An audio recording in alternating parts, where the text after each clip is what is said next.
flies open. Something big and scaly slithers out.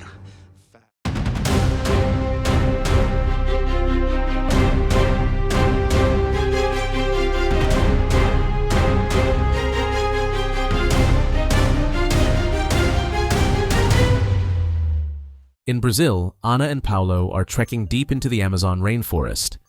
Ana wants to push forward, but Paulo feels the jungle itself is warning them to turn back. Suddenly, something scrapes across the roof of their van, and Paulo snaps his gun up ready. They realize it's only a monkey messing with them. Then, Ana declares she'll continue on her own and rides off on her bike. Two mysterious men spot her and rush to their boat to give chase. Suddenly,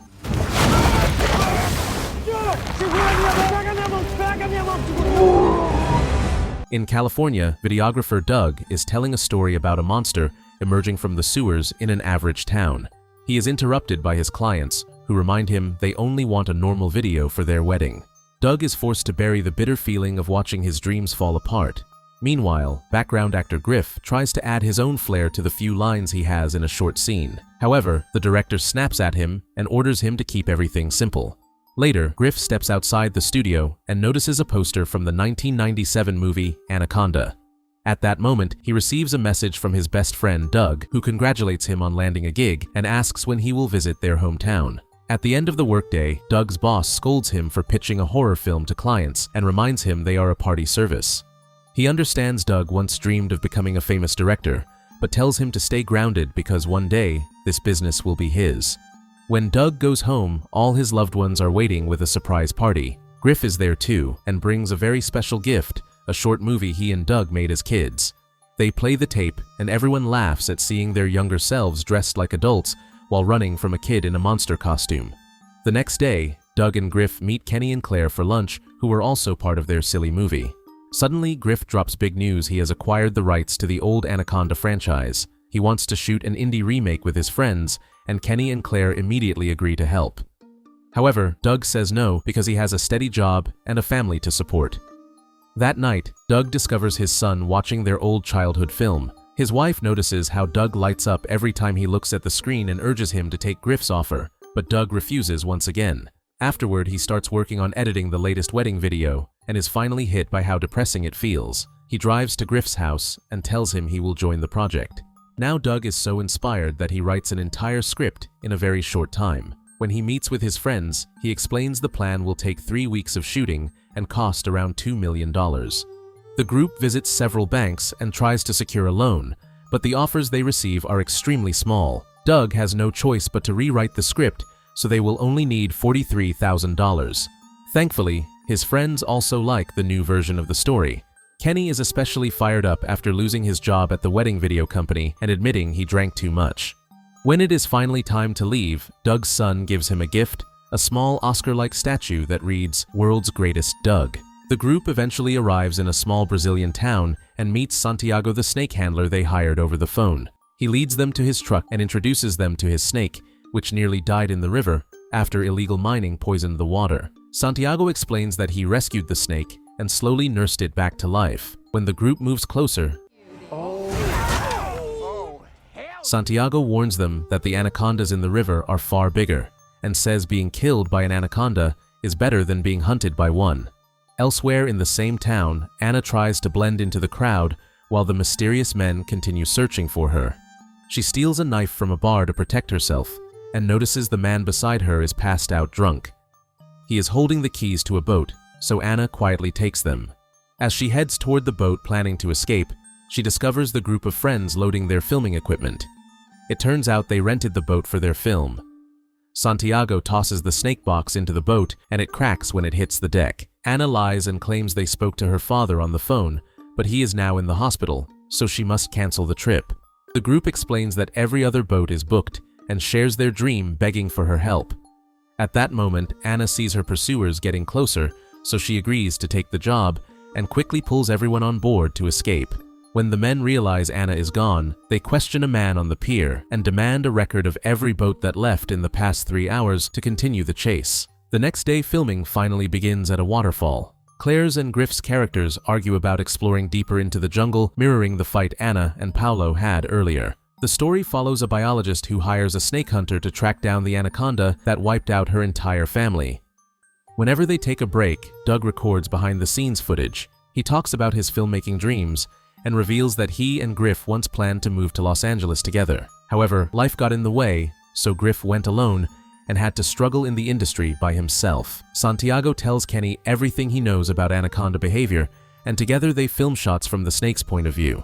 Griff's and Claire's characters share a love subplot, so Kenny teases Claire since she and Griff used to date. Claire insists it is just part of the job, but as the days pass and their characters grow closer, she begins to feel that spark again. One night, Doug tells Griff his chemistry with Claire feels incredibly real. Griff says working with his friends reignites his passion, unlike the cold big-budget sets that exist only for a paycheck. During dinner, the group throws around ideas for action scenes and even rehearses them, making Anna realize she is surrounded by total weirdos. Later, while everyone is asleep, Santiago's snake escapes from the cracked box. It slithers across the boat and reaches Griff's bed. Minutes later, Santiago says he has fixed the box and promises the snake will not escape again. Kenny realizes that Santiago never showed any certificate proving he is a professional. However, the group has no time to find someone else, so they are forced to keep working with him. The next day, Griff prepares to film a scene with the snake. However, when Santiago brings it too close to his face, Griff completely freaks out. He tells Doug he wants to change the scene, but Doug reminds him this moment matters, because his character protects Claire's as a symbol of love. They start filming again, and Griff is forced to hold the snake on top of him. He does not need to act, because he is genuinely terrified. When the snake moves its head closer, Griff panics and throws it into the water. The poor snake hits the boat's propellers and is instantly killed. Santiago breaks down as the severed head floats back to the surface.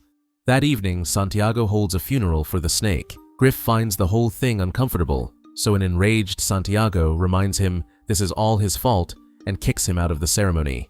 Then, Santiago burns the snake's remains and sings to say goodbye. Nearby, one of Anna's pursuers finally tracks down her boat.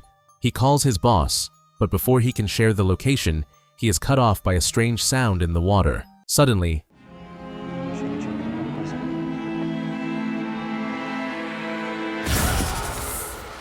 later, Griff apologizes to Santiago, and they drink together. Griff opens up about how badly his career has been falling apart, and Santiago feels sorry for him, so he promises to catch another snake to finish the movie. However, he insists that Griff come with him. The two grab flashlights and head into the jungle, where Griff jumps at every small noise. Santiago stays locked in on his mission and keeps moving forward, accidentally leaving Griff behind. Beneath the water, an anaconda begins stalking him unseen. Griff soon realizes he is alone, and when a bird starts squawking, he panics and runs back toward the boat. Once Santiago is deep enough in the swamp, he lights a flare and loudly calls out, asking where the snake is. Suddenly,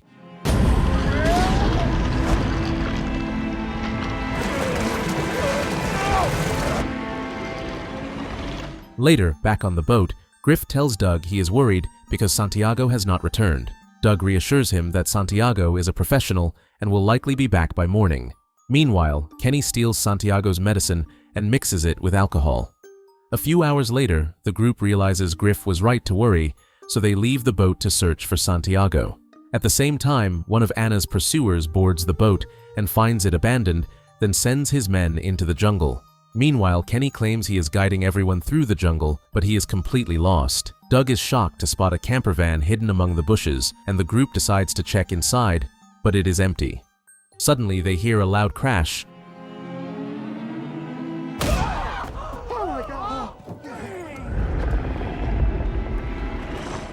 and the group freezes in terror. The only one who reacts is Anna, who tells them they have to run. Griff jumps into the driver's seat and tries to start the van, but nothing happens.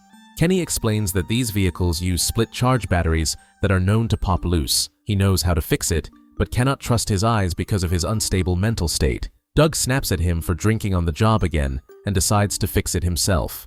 He quietly slips out of the van and reaches the hood, opening it while struggling not to make a sound. The battery is secured quickly, and Doug closes the hood without trouble.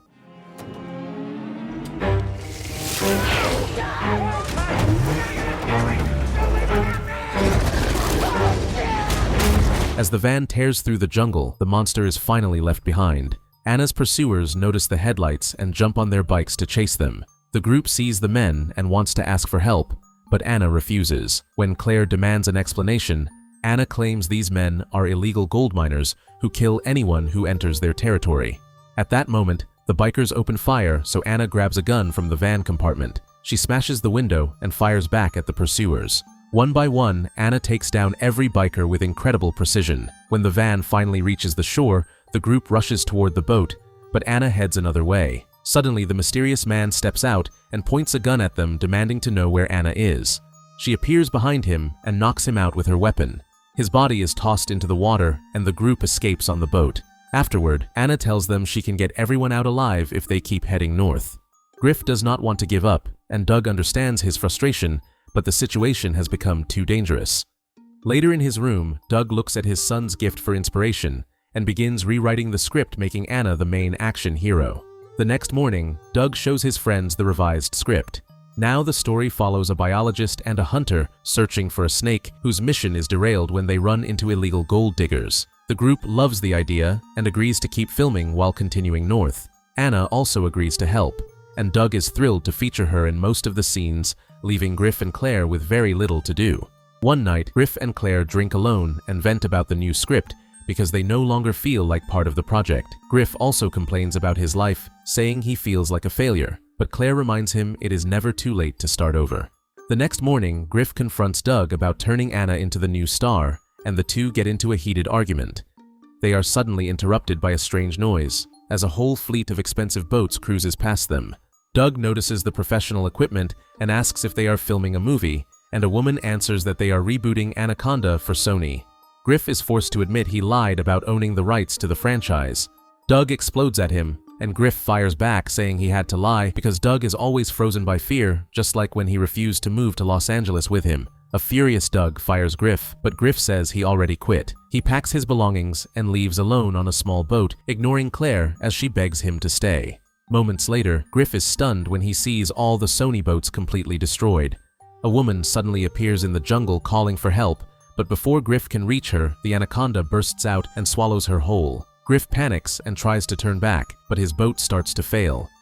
Kenny and Claire notice that their own boat has stopped moving. Doug tells them Anna has found a perfect spot to film another scene, but the others say it is too dangerous and refuse to keep going without Griff. Without warning, Anna pulls a gun on them and forces everyone off the boat. As the group moves into the jungle, the mysterious man appears once again. Soon, Griff returns and spots a small boat tied up near Anna's. He investigates and discovers a crate full of guns, realizing Anna's pursuers are close. Deep in the jungle, Anna leads the trio to an abandoned dock and orders them to haul heavy bags. When Doug opens one, he finds gold, and the truth is revealed: Anna is an illegal smuggler, and the men chasing her are police. Doug tosses a bag into the water, but his brief act of heroism is cut short when a cop steps out and confronts them. He orders Anna to drop her gun and tosses handcuffs at her, telling her to put them on. At that moment, Griff emerges from the jungle and shoots the cop in the leg before rejoining his friends. Doug yells at him and explains the truth while Anna grabs her gun again. When the cop reaches for his weapon, she instantly shoots and kills him. Claire tries to reason with Anna, but fails, so she leaps at her and headbutts her, just like they practiced for the action scenes, stealing the gun in the process. But just as Anna tries to grab her gun back suddenly,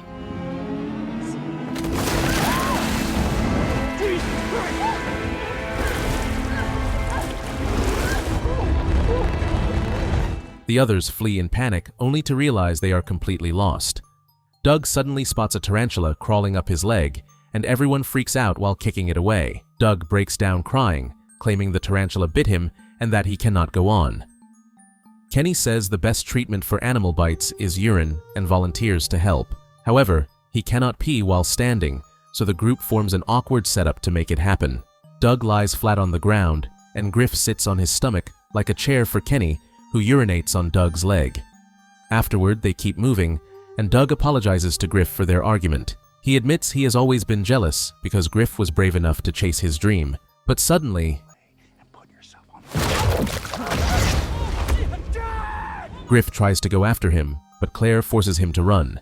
Moments later, Griff collapses in guilt, blaming himself for Doug's death since the whole trip was his idea and saying it should have been him.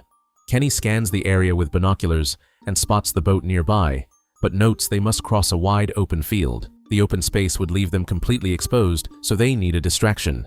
Suddenly, they hear a sound and search the area only to find Doug's body lying beside a dead boar.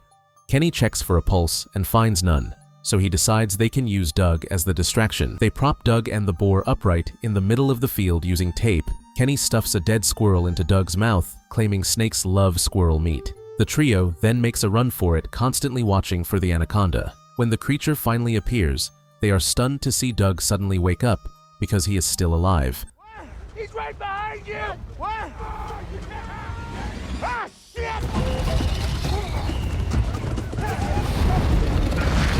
Ah, God, help me! Ah, shit! This thing's alive! Ah, run!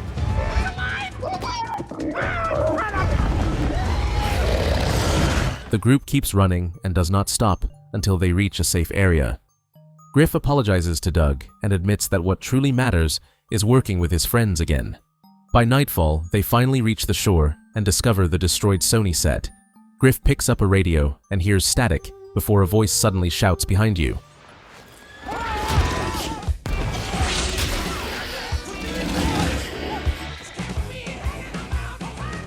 Holy shit. Ice cube? Let's go! He then leads the group to his hiding place inside a wrecked boat. Before leaving to search for other survivors, he lets them take a selfie and hands them one of the flare guns. Doug realizes the abandoned set is packed with special effects gear they can use to kill the snake, so the group forms a plan. They switch on the lights and roll a camera determined to turn the final battle into their movie's climax. Griff and Doug hop onto a golf cart and scream until the anaconda comes charging after them.